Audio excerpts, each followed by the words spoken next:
Hi, everyone. Welcome to this live stream. We'll start in a couple of minutes. We'll let everybody get settled in.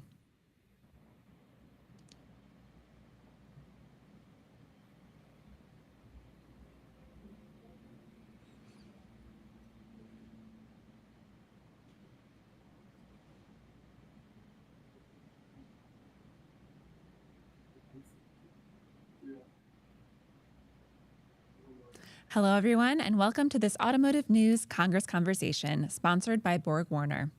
I'm Hannah Lutz, Assistant Managing Editor at Automotive News, coming to you from our studio in Detroit.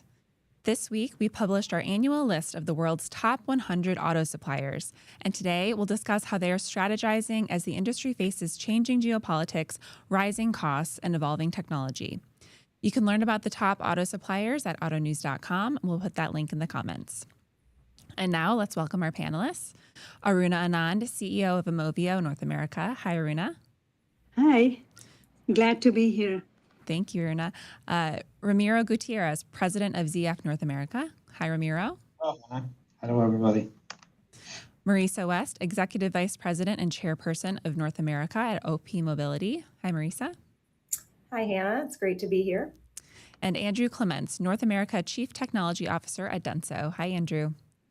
Hello, Hannah. Thank you very much. Thank you all for joining us. Now, the audience also gets to be part of today's conversation. Say hi in the chat, in the comments, and let us know where you're watching. Then put any questions that come to mind right in the comments, and we will ask them live. So with that, let's jump right in. So I want to start with the latest news, which is the devastating earthquake in Japan. Andy, Ramiro, Denso and ZF have business there. How have you been affected? And Andrew, we'll start with you. Sure. Well, thank you very much. Obviously, our hearts and thoughts go out to the communities affected by the recent earthquake in Kumamoto. It reminds me that, the world is a small place, and we really appreciate all the concern and support from the wider automotive community. So far, we're continuing to assess the situation, but we don't anticipate any risk to our delivery continuity, and we'll stay focused on recovering from the earthquake. Thank you. Thank you, Andrew. Ramiro? Yeah, similar here.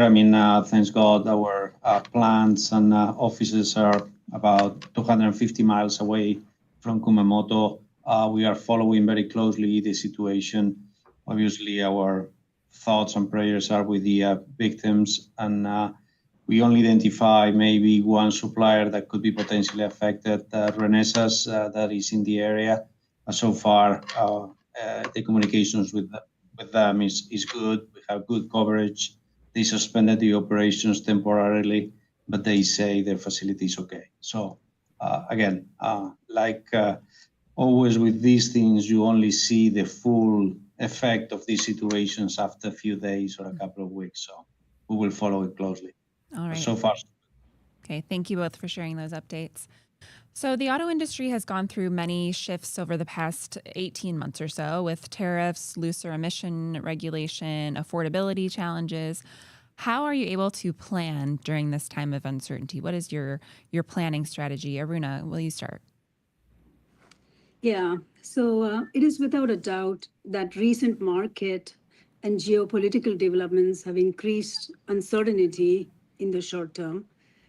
The reality is that uncertainty has become a permanent feature of our industry. And certainly tariffs have added cost and complexity across the entire supply chain. And honestly, everyone is feeling it in different ways, depending on where you sit in the value chain and how exposed one's specific commodities or regions are. But what we do is, rather than try to predict every outcome, we are building an organization that can adapt quickly regardless of what happens. That means scenario planning, maintaining financial discipline, staying close to the customers, and investing in technologies that will remain relevant for multiple market outcomes. And I feel the winners in this environment won't necessarily be the companies that predict the future perfectly, but they'll be companies that can adjust the fastest while continuing to deliver for customers. Okay, thank you. Is there, a long-held assumption that has guided your business, or at least been present in your business, that has changed in the last year? Anyone else like to answer that? How about Ramiro? Well, I mean, obviously, nobody had in the radar screen the turmoil created by the electrical vehicle market situation, right? That was a bad surprise in the last year, and now we all had to react. I mean, Aruna said it very well. The key here is to remain flexible and adaptable to the situation. We have multiple situations, especially on the geopolitical arena. One of our customers said recently, we have learned that the government can be more disruptive to our business than our own competition. So that is telling you how adaptable we need to remain and how flexible we need to be to the changes in customer demand and the geopolitical situation. Marissa, how are you? Go ahead, Aruna. But I thought your second part of your question was slightly framed different. Yes. Mm-hmm. And what are we doing? Maybe something that we didn't do in the past or different, I guess. So if you look at it, the automotive industry itself, we spent decades building highly efficient global supply chains. And what we're doing now is more regionalizing it, localizing it. Resiliency has become one of the most important differentiating factors. So these are the elements, I would say, are slightly different than what we had done since decades. Right. That global outlook has to be adjusted in some ways. Exactly. Sure. So Marissa, going off of that, how is OPmobility diversing the portfolio to hedge against changing market dynamics and policy? Yeah, so diversification has really become foundational to our strategy, and it's diversification through multiple pillars, and one is technology. So we still have our core businesses with exterior and with fuel systems, but really we've grown quite significantly through acquisition with the lighting business. We have battery business. We have hydrogen technology, hydrogen fuel cell, and fuel storage. So we've really been trying to anticipate the trends of the industry from a technology standpoint and diversify our portfolio accordingly. Similarly, this geographical diversification. So to Aruna's point, we recognize that for more than a decade plus, the industry, really became sophisticated and agile from a real true globalized nature. And now we're seeing the markets are really developing at different paces. The technology needs in the markets are developing at different paces.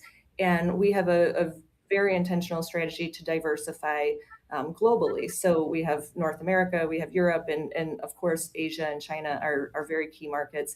And then the final pillar of our diversification strategy is with our customers.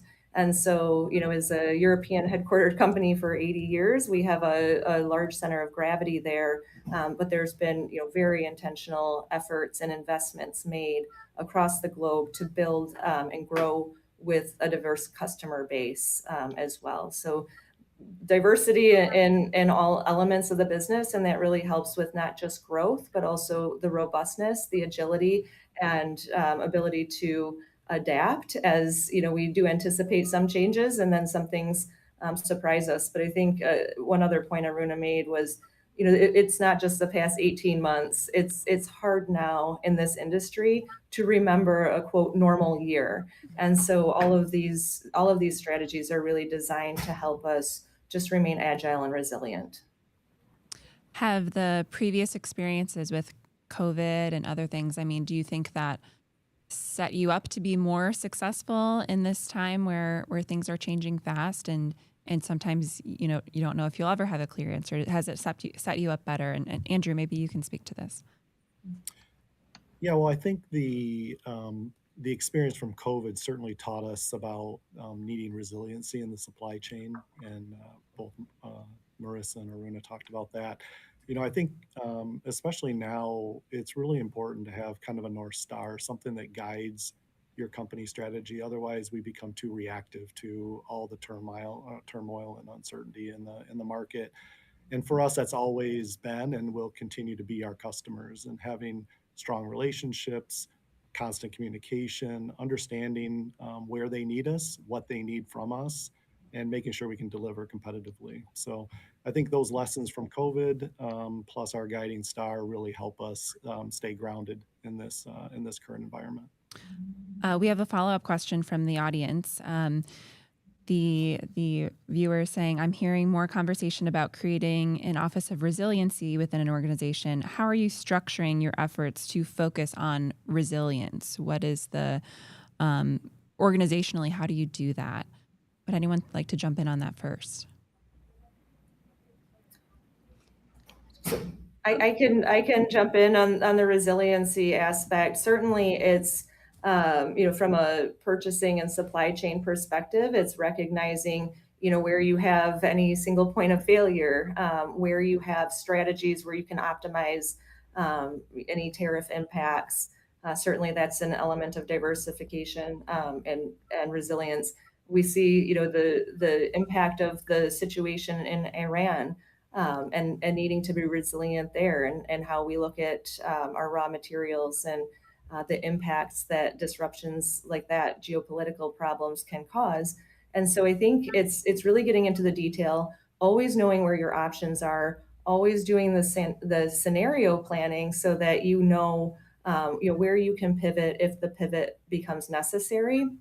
And I like the point that Andrew made about working very, very closely with our customers to understand what their priorities are and to understand how they can help us. I think, I see more collaboration than ever, working collectively across the industry to identify these points of risk. Where do we need to develop resilience? Where does it already exist in strategies that we can employ to utilize those? And this customer centricity, building where our customers build, is becoming, it's more than a talk track. This is becoming where the investments are being made. And as suppliers, we have to really be lockstep with what our customers are doing. So if I were to add our story on how we are structuring and how we are addressing, where localization improves resilience or customer responsiveness or competitiveness, we are absolutely pursuing those opportunities. But our focus is really on supply chain resilience. And in some cases, when you have high volume or strategically critical areas, localization makes perfect sense. But when you have low volume or single location components, you may not have a business case that supports that. So the answer is not only to localize, but you have to do more resilience. And what that means is multi-sourcing where it makes sense.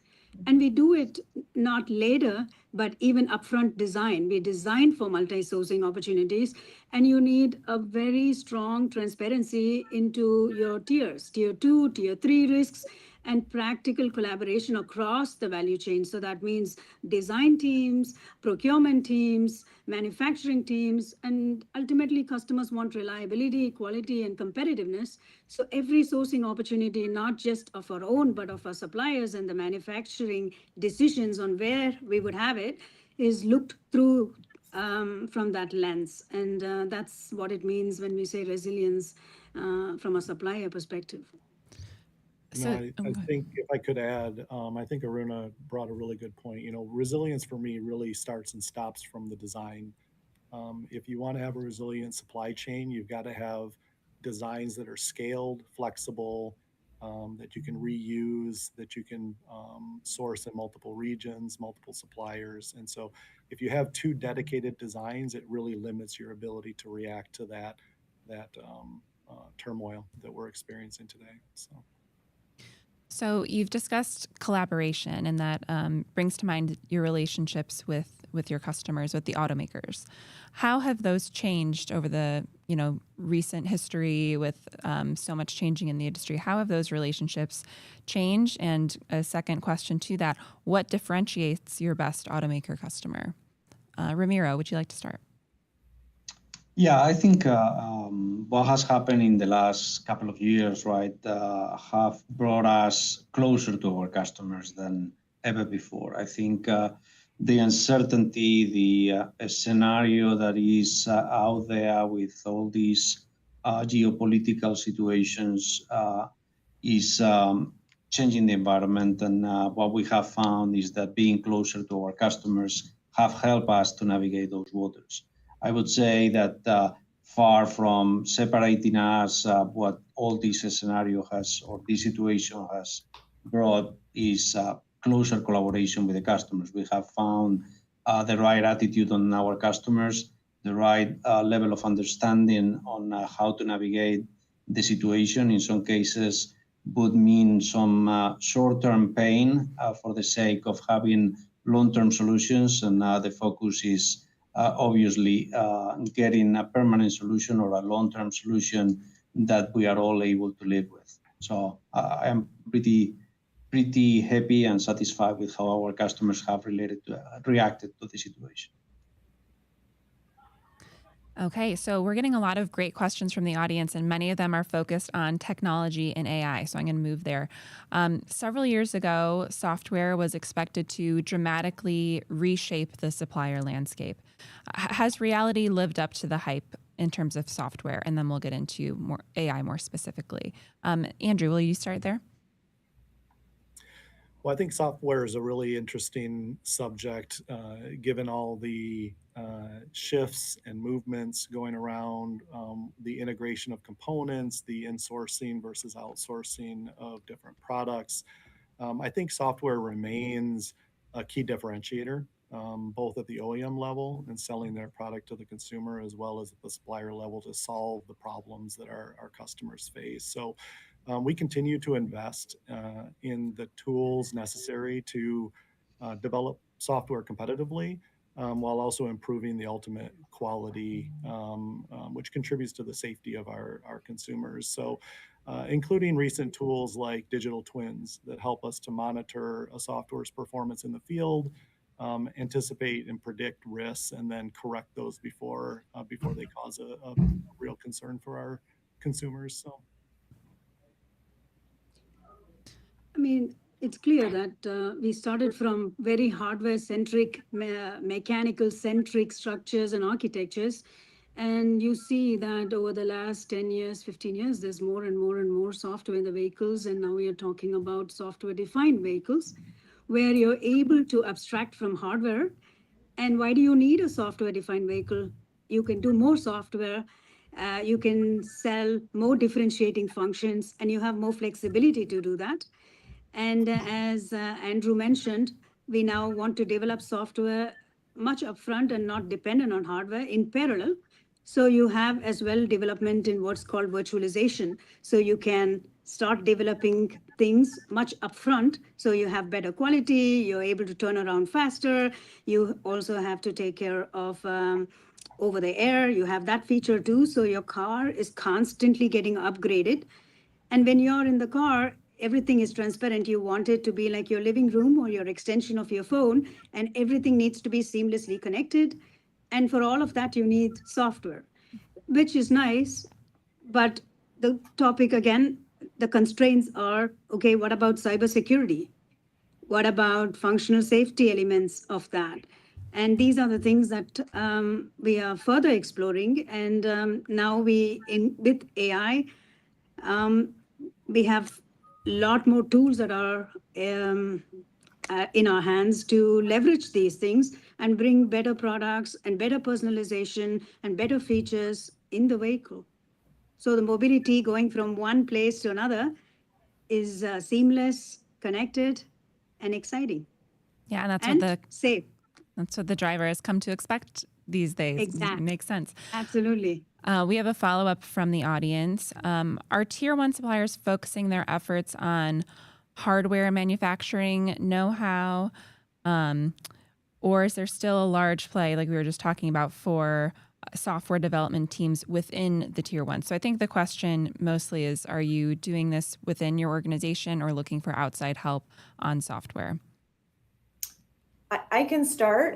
You might think of OPmobility as really hardware-based components with things like bumpers and fuel systems. And actually, the reality is it's almost, you're hard-pressed to find subsystems on a vehicle anymore that don't somehow require software to function.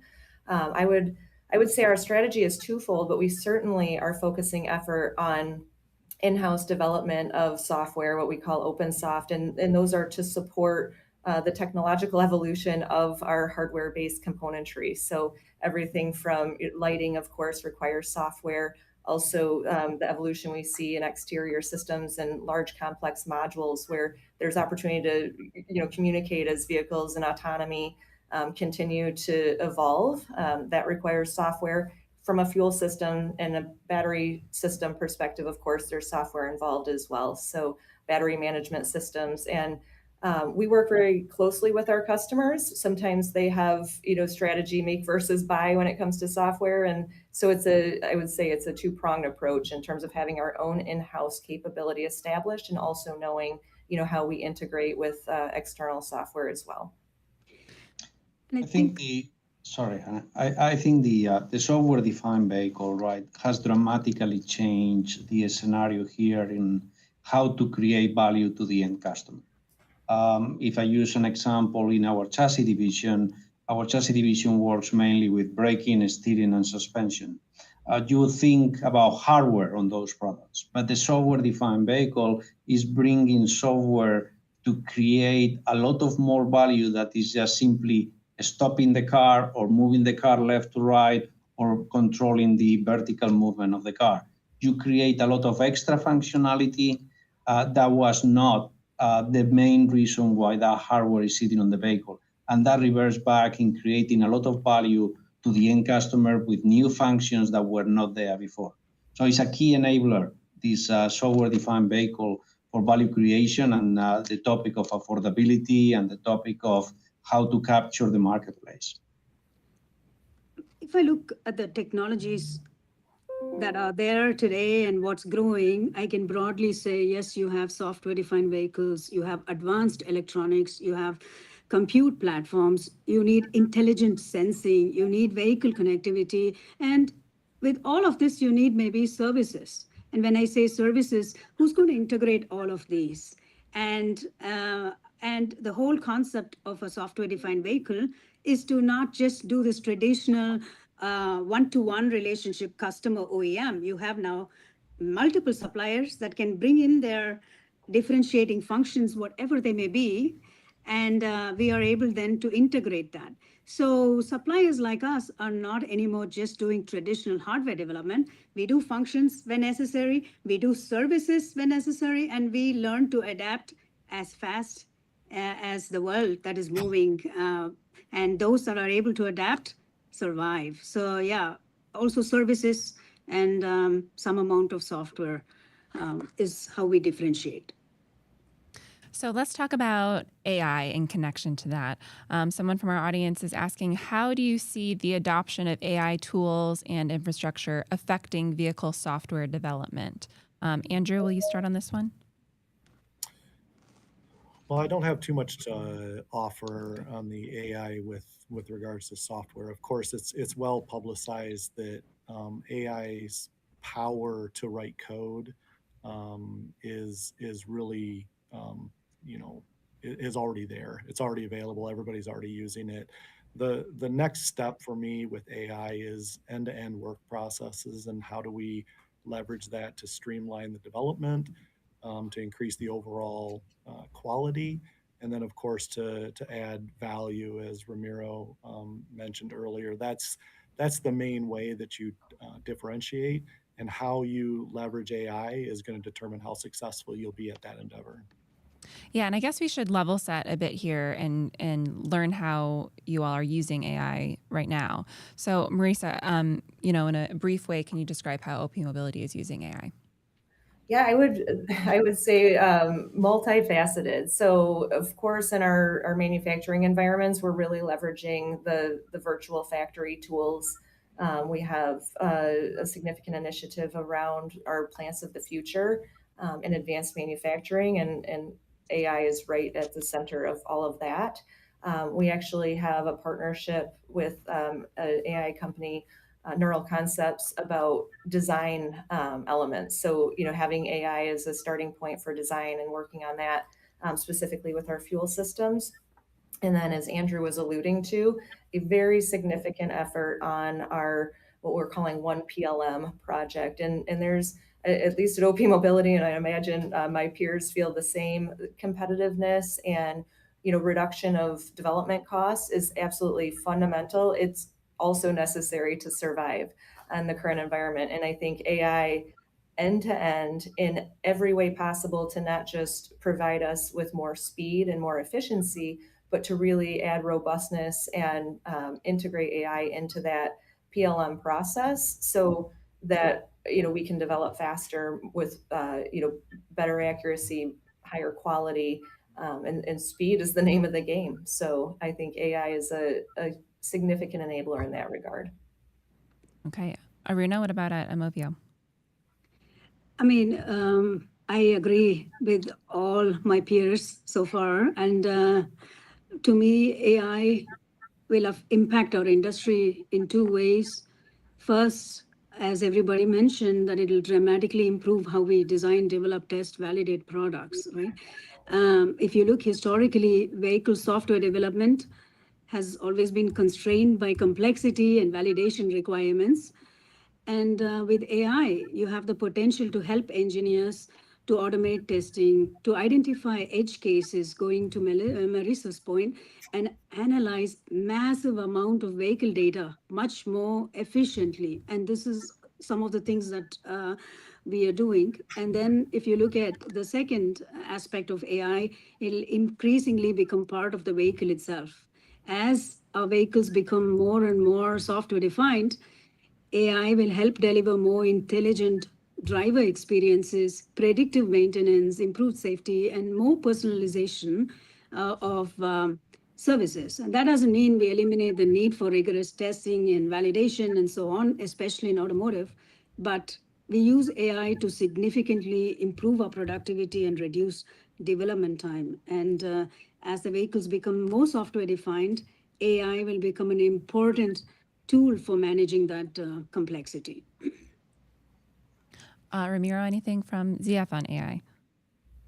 I think we said it all. Okay. We are deploying AI over every area or every domain of our activity, and especially in engineering is gonna be the tool that will give us that extra speed, catching up with what I call China speed to an extent, and being leaner, and at the end of the day, creating that value and those products, and being able to react to the market changes in a faster way. So.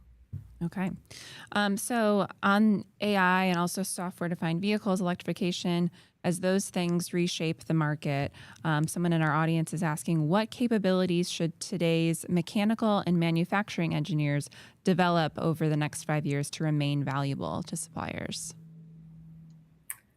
Marissa? I like this question. Me too. Because I always start with, being a mechanical engineer myself, we're trained problem solvers. And this industry is never not going to need trained problem solvers who are curious, willing to learn, and willing to adapt new technologies, test and learn, fail fast.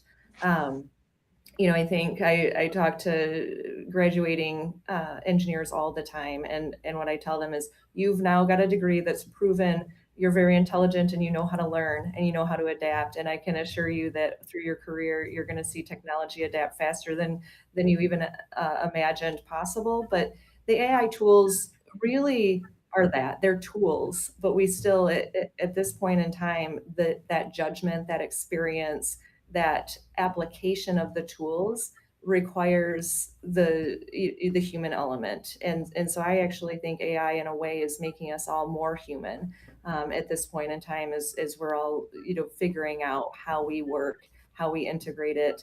And for me, problem solving and curiosity are going to be the key skill set to keep honing for that. Okay, thank you. So Ramiro, I'm going to go to you on this one. Some have argued that the auto industry spends too much engineering time redesigning similar components for individual automakers instead of building common parts and systems. How much are you coping with this issue, and what do you think the solution is? So I think that is a key element of the value creation, right? We're talking a lot about affordability. We're talking a lot about how to get better affordability. The question here comes at what expense the affordability comes.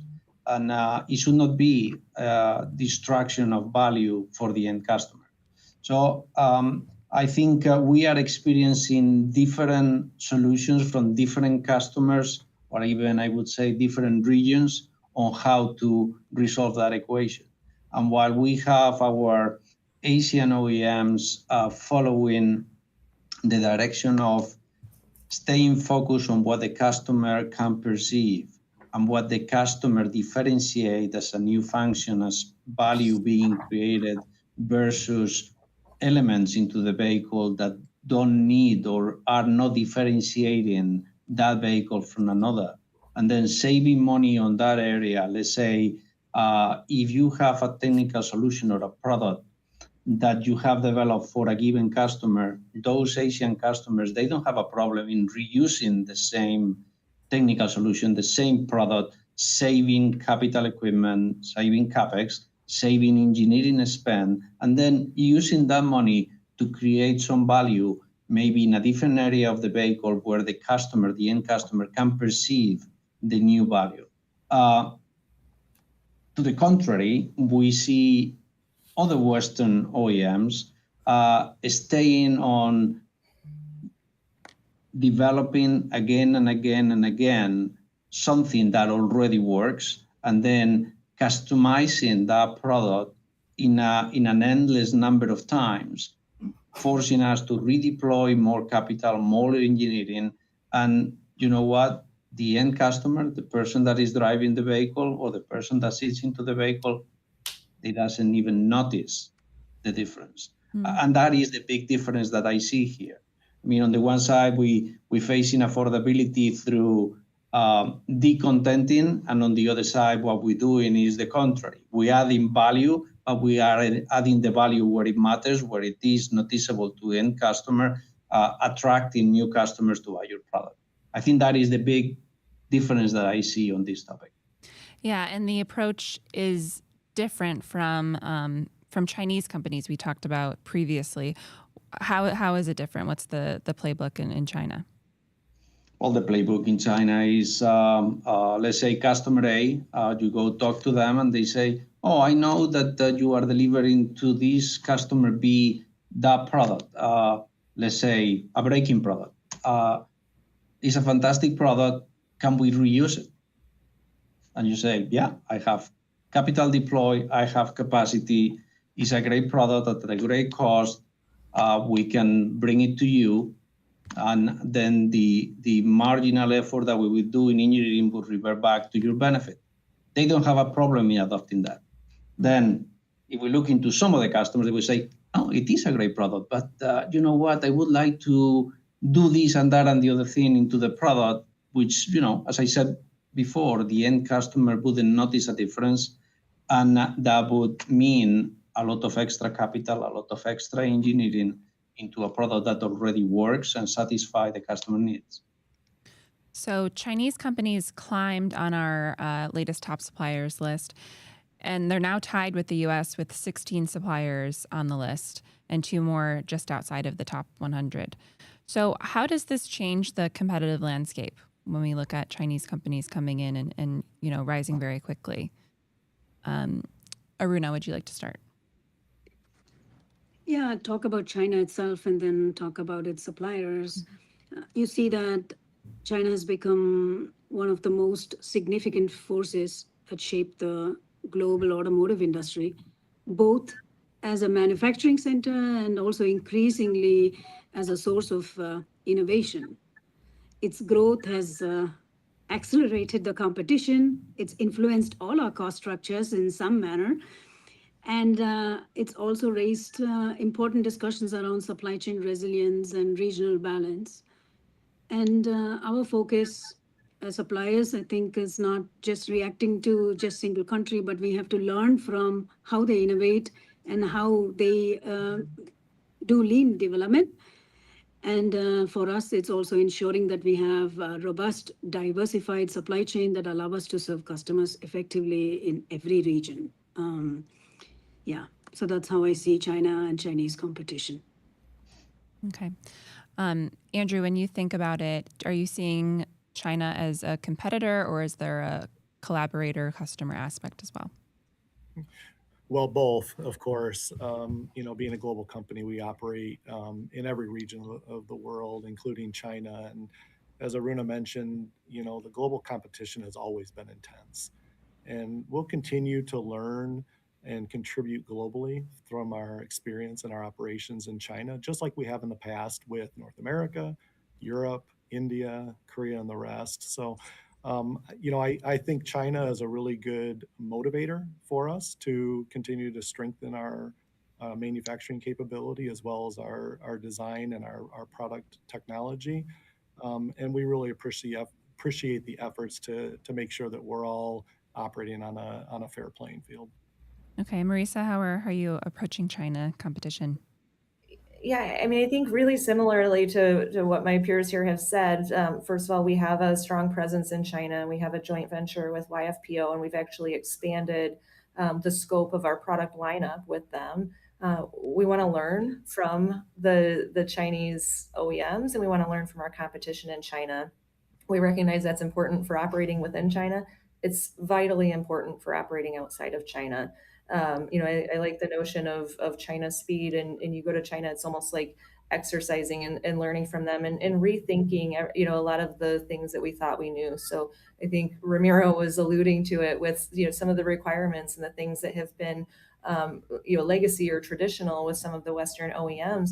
Everything has to be questioned at this point, and the supply base has a unique perspective and exposure to that market and to what they're doing and how they're doing it. And we need to make sure that that's pervasive across the industry. I think Andrew made a good point too, though. We have to recognize that, where is the playing field level? Where is it not? And how are we able to collaborate and work with our customers across different regions and different markets, to make sure that these partnerships remain strong, they remain mutually beneficial, and in a way fair. But we have a responsibility certainly to continue to go faster and reduce our development costs so that we can remain competitive and innovation. I think over history, especially within the automotive industry, competition and onset of disruptors has always resulted in great innovations and a benefit to the entire industry and most importantly the end customer. Well, we have time for one more question. I wish we could talk all day because I have many more on my list that we haven't gotten to. So let's make this a sort of lightning round. Let's start with Andrew. In which areas, and this could be geography or can be technology, whatever fits, in which areas are you seeing the most growth or growth potential? Well, I'll stick to the product technology side, given my current role. I think, one thing I'd like to dispel is the myth that EV is dead. EV is not equal to battery electric vehicle. EV is continuing to grow through hybrid powertrains, different alternative multi-pathway approaches. And so I think there remains a lot of opportunity to innovate and grow business in the product segments that support those multi-pathway powertrains. So that's where we're spending a lot of our time and resources to continue to develop and expand an already very strong portfolio that we have across multiple product lines. Ramiro? Yeah, I would say that one of the most dynamic areas, as I said before, has to do with the software-defined vehicle and the range of possibilities that open up. I think we are only scratching the surface of the value creation that will happen through that. A lot of that has to do with software, but it has to do with the smart use of the hardware that is in the vehicle through software to create new functionality. That comes at a very marginal cost, creating an enormous amount of value. I think it's also very important, and Marissa mentioned that, is that we get, I was going to say, new blood into the equation. I always like to talk to our youngest part of the team, the guys that are coming from not having any automotive experience, and try to provoke them to think out of the box on now I'm giving you this and that. What else can you create out of that stuff? I think we are only at the beginning of a very serious transformation of this industry, and we need to face that challenge. And I think the challenge has to do a lot with thinking out of the box, thinking in many different ways that we've been thinking about for the last 110 years or 120 years of this industry. Okay, Marissa. I would summarize it as more integrated offerings. So if I think about it from an exterior systems standpoint, we have everything from complex modules, bumpers, fascias, plastic lift gates, the lighting that can be integrated within those, and really software as well that provides our customer with a better total enterprise value solution. So, we're seeing that when we have a modular approach and more of these integrated offerings, we're able to reduce cost and mass, base engineering content for them in their manufacturing environment. And that's really proving to be a significant growth lever for us. Same thing on the powertrain side. So of course, with fuel tanks as part of our core business that we've made an intentional effort to stay committed to, while also evolving into hybrid batteries, all the way up to large scale bus batteries, and then having the battery management system. We really can provide for our customers a fully integrated solution with the fuel tank for a hybrid, as well as the battery and the software and the ability to manage that integrated solution. So for us, it's integrated solutions and adaptability across that propulsion portfolio. Aruna, you get the last word. I see the biggest opportunity in areas where technology helps customers manage increasing vehicle complexity. More broadly, if I have to say, the automotive industry is changing faster than at any point in recent history. And companies that can simplify that complexity will create tremendous value irrespective of the portfolio they possess. And at Aumovio, that's exactly where we intend to focus. Okay, well, that'll do it for today. Keep following autonews.com for the latest on our top suppliers. And we hope to see you September 28th to 30th at Automotive News Congress, where you'll hear more great conversations like this one. Confirmed speakers include General Motors President Mark Royce, Ford CEO Jim Farley, Group 1 Automotive CEO Daryl Cunningham, Hyundai Motor Company CEO Jose Munoz, Stellantis CEO Antonio Filosa, and many, many others. This is a don't miss event, and we hope to see you there. You can buy your tickets at autonews.com/events. Thanks again to BorgWarner for sponsoring this session, and to our Congress Conversations production team, Rudy Shork, Riley Hodder, Jake Neer, and Terry Kozdrasky. And another thank you to our panelists, Aruna Anand from Aumovio, Marissa West from OPmobility, Ramiro Gutierrez from ZF, and Andrew Clemence from Denso. And to the audience for tuning in and for the great questions. I really enjoyed them today. For the Automotive News team, I'm Hannah Lutz. We'll see you next time.